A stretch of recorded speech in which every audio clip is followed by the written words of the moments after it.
Police స్టేషన్కి ఆయన చేరుకోవడం జరిగింది. అక్కడ పెద్ద ఎత్తున నినాదాలు అయితే చేశారు బీఆర్ఎస్ కార్యకర్తలు. కానీ 100% చట్టం తన దానం చేసుకుపోతుంది. ఎటువంటి పరిస్థితుల్లో కూడా మరి ఎవరైతే తప్పు చేశారో వాళ్ళని తప్పు చేసిన వాళ్ళు నిర్ధారించేందుకు మరి ఈ సిట్ అయితే ప్రశ్నల వర్షం అయితే కురిపించింది. హరీష్ రావుకి సంబంధించి ఫోన్ ట్యాపింగ్పై 7:30 గంటల పాటు ప్రశ్నించింది. జూబ్లీహిల్స్ పోలీస్ స్టేషన్ వద్ద ఉదయం నుంచి సాయంత్రం వరకు కూడా హైడ్రామా నెలకొన్న పరిస్థితి. మరి సిట్ నన్ను అడగడం కాదు, సిట్నే 100 ప్రశ్నలు అడిగానని హరీష్ రావు చెప్పారు. దమ్ముంటే వీడియో బయట పెట్టాలని ఛాలెంజ్ విసిరారు. రాష్ట్ర రాజకీయాల్లో అత్యంత చర్చనీయాంశంగా మారిన ఫోన్ ట్యాపింగ్ కేసు విచారణలో భాగంగా బీఆర్ఎస్ అగ్రనేత మాజీ మంత్రి హరీష్ రావు సిట్ అధికారులు సుదీర్ఘంగా ప్రశ్నించారు. మంగళవారం ఉదయం 11 గంటల నుంచి సాయంత్రం వరకు దాదాపు 7:30 గంటల పాటు సాగిన ఈ విచారణలో అధికారులు హరీష్ రావుపై ప్రశ్నల వర్షం కురిపించారు. ఇప్పటికే అరెస్ట్ అయిన మాజీ పోలీసు అధికారులు ప్రణీత్ రావు, రాధాకిషన్ రావు, ఇటీవల విచారణ ఎదుర్కొన్న ఎస్బీఐ మాజీ చీఫ్ ప్రభాకర్ రావుతో పాటుగా ఓ టీవీ ఛానల్ ఎండీ శ్రవణ్ రావు ఇచ్చిన వాంగ్మూలం ఆధారంగా హరీష్ రావునైతే ప్రశ్నించడం అయితే జరిగింది. ఇక విశ్వసనీయ సమాచారం ప్రకారం ఫోన్ ట్యాపింగ్కు సంబంధించిన ఆదేశాలు ఎక్కడి నుంచి వచ్చాయి, ఇంటెలిజెన్స్ అధికారులతో మీకున్న సంబంధం ఏంటి, మరి ఎన్నికల సమయంలో లేదా ఇతర రాజకీయ ప్రయోజనాల కోసం వాడుకున్నారా అన్న కోణంలో ప్రధానంగా ప్రశ్నించినట్టుగా కూడా మరి తెలుస్తుంది. ముఖ్యంగా సిద్దిపేట ప్రాంతానికి చెందిన రియల్టర్ చక్రధర్ గౌడ్ విషయంలో ఆ సమయంలో జరిగిన కాల్ డేటా సేకరణపై హరీష్ రావును అధికారులు వివరణ కోరినట్టుగా తెలుస్తుంది. ఇక నేనే హోంమంత్రి కాదు, సిట్ ప్రశ్నలకు హరీష్ రావు తనదైన శైలిలో సమాధానాలు ఇచ్చినట్లుగా రాజకీయ వర్గాల్లో చర్చ నడుస్తుంది. 10 ఏళ్లలో మేము చట్టానికి లోబడి పనిచేశాం, ఏ అధికారి కూడా ఇలాంటి చట్టవిరుద్ధమైన ఆదేశాలు ఇవ్వలేదని ఆయన స్పష్టం చేసినట్టుగా సమాచారం. ఇతర నిందితుల వాంగ్మూలాలను ఉటకేయించినప్పుడు వారిపై ఒత్తిడి తెచ్చి లేదా ప్రలోభపెట్టి అబద్ధపు సాక్ష్యాలు సృష్టించి ఉండవచ్చునని కొట్టిపారేసినట్లుగా చెబుతున్నారు. ఓవరాల్గా హరీష్ రావు విచారణ నేపథ్యంలో జూబ్లీహిల్స్ పోలీస్ స్టేషన్ వద్దకు హరీష్ రావు అనుచరులు భారీగా తరలివచ్చారు.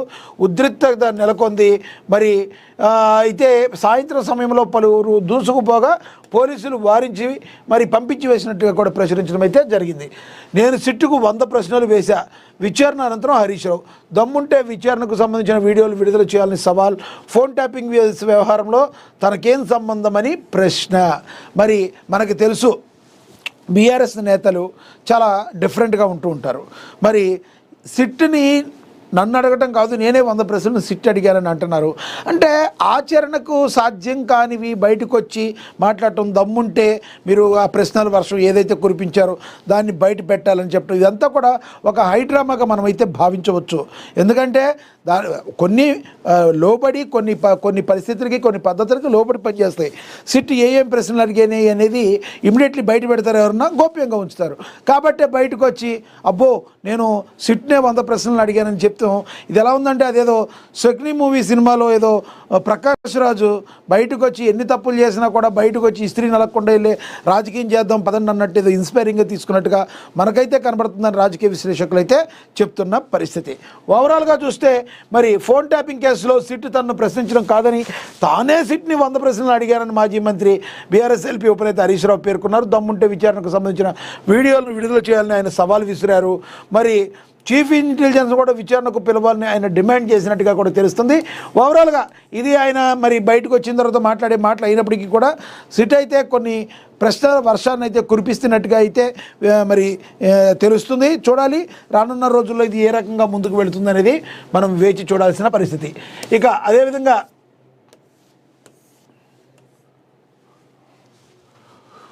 దావోస్లో తెలంగాణ తొలి విజయం, భారత ఫ్యూచర్ సిటీ అభివృద్ధికి పనిచేయనున్న యూఏఈ, తెలంగాణ వ్యూహాత్మక భాగస్వామ్యానికి యూఏఈ ఆసక్తి, సీఎం రేవంత్ రెడ్డితో భేటీ అనంతరం వెల్లడి. గూగుల్ బృందానికి సీఎం కృతజ్ఞతలు కూడా చెప్పారు. మనకు తెలుసు సీఎం రేవంత్ దావోస్ వెళ్ళిన సంగతి కూడా మనకు తెలుసు. తెలంగాణ రాష్ట్ర పెట్టుబడుల లక్ష్యంగా మరి సీఎం రేవంత్ రెడ్డి కృషి చేస్తున్న సంగతి మనకి విదితమే. భారత ఫ్యూచర్ సిటీలోని ప్రపంచ స్థాయి నగరంలో అభివృద్ధి చేసేందుకు తెలంగాణతో కలిసి పనిచేయడానికి యూఏఈ ప్రభుత్వం సిద్ధంగా ఉందని యూఏఈ ఆర్థిక పర్యాటక శాఖ మంత్రి హెచ్ అబ్దుల్లా బిన్ తౌక్ అలీ మార్రీ తెలిపారు. ప్రపంచ ఆర్థిక వేదిక 2026 సదస్సులో భాగంగా దావోస్లో తెలంగాణ ముఖ్యమంత్రి రేవంత్ రెడ్డి యూఏఈ మంత్రి మంగళవారం భేటీ అయ్యారు. తెలంగాణ రైజింగ్ ప్రతినిధి బృందంతో కలిసి రాష్ట్రంలో చేపట్టే మౌలిక సదుపాయాలు ప్రాజెక్టులు, ముఖ్యంగా భారత ఫ్యూచర్ సిటీపై చర్చించారు. ఈ సందర్భంగా సీఎం రేవంత్ రెడ్డి తెలంగాణ రైజింగ్ 2047 విజన్ను వివరించారు. 2047 నాటికి తెలంగాణను $3 ట్రిలియన్ ఆర్థిక వ్యవస్థగా తీర్చిదిద్దడమే లక్ష్యమని చెప్పారు. భారత ఫ్యూచర్ సిటీ ప్రాజెక్టు అభివృద్ధి అవకాశాలపై సీఎం ప్రత్యేకంగా దృష్టి సారించారు. ఇది దేశంలోనే తొలి నెట్ జీరో గ్రీన్ఫీల్డ్ స్మార్ట్ సిటీగా రూపుదిద్దుకుంటుందని తెలిపారు. దీని అందరికీ కూడా మరి గూగుల్ బృందానికి మరి సీఎం కృతజ్ఞతలు చెప్పారు. యూఏఈ కలిసి పనిచేయడానికి మరి సిద్ధంగా ఉన్నట్టుగా కూడా మనకు తెలుస్తుంది. ఒక రకంగా చెప్పాలంటే ఇది రేవంత్ రెడ్డి విజయంగా కూడా మనందరం కూడా అభివర్ణించవచ్చు. మనం ఆ ఇమేజ్ని మనం దిద్దుల శ్రీధర్ బాబును కూడా మనం ఇక్కడ చూడవచ్చు. అదేవిధంగా పొంగులేటిని కూడా మనం ఇక్కడ చూడవచ్చు. ఇక తదుపరి బీజేపీ చేతిలో దేశం సురక్షితం, బెంగాల్ తెలంగాణలోనూ అధికారంలోకి వస్తాం, నవీన్ ప్రమాణ స్వీకారోత్సవంలో ప్రధాని మోడీ వెల్లడించడం అయితే జరిగింది. భారతీయ జనతా పార్టీ చేతిలోనే దేశం సురక్షితంగా ఉంటుందని ప్రజలు భావిస్తున్నట్లు ప్రధాని మోడీ తెలిపారు. గత 12 ఏళ్లలో ఎన్నో రాష్ట్రాల్లో బీజేపీ ఘన విజయం సాధించిందని గుర్తు చేసుకున్నారు. తొలిసారి బెంగాల్ తెలంగాణలో కూడా అధికారంలోకి రానున్నామని ఆశాభావాన్ని వ్యక్తం చేశారు. బీజేపీది మాత్రం ఎల్లప్పుడూ అభివృద్ధి మోడల్ అంటూ మరి ఆయన చెప్పుకొచ్చారు అని కూడా మరి దీనిలో ప్రచురించడం జరిగింది.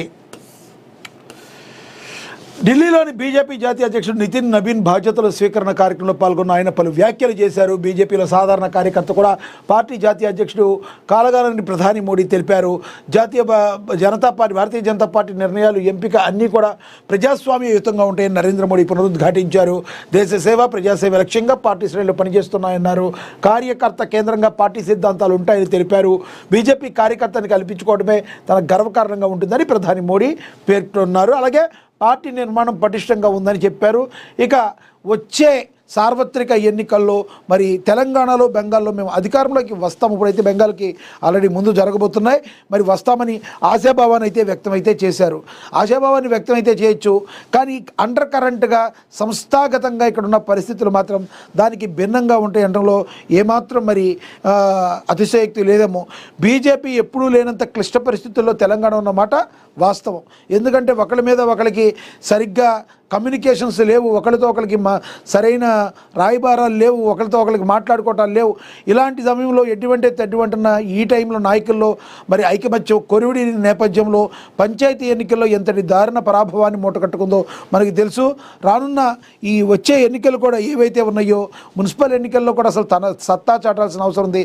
కానీ తెలంగాణలో కూడా మేము వస్తామని ప్రధాని నరేంద్ర మోడీ ఆశాభావాన్ని వ్యక్తం చేయడం ఒకంత కొంతమంది అంత కరెక్ట్ కాకపోవచ్చు, కానీ ఎక్కడైనా కూడా మేము ఓడిపోతామని చెప్పం కాబట్టి ఈ రకంగా మాట్లాడారు. కానీ బీజేపీ పార్టీ తెలంగాణలో ఒకప్పుడు స్ట్రాంగ్గా ఉంది.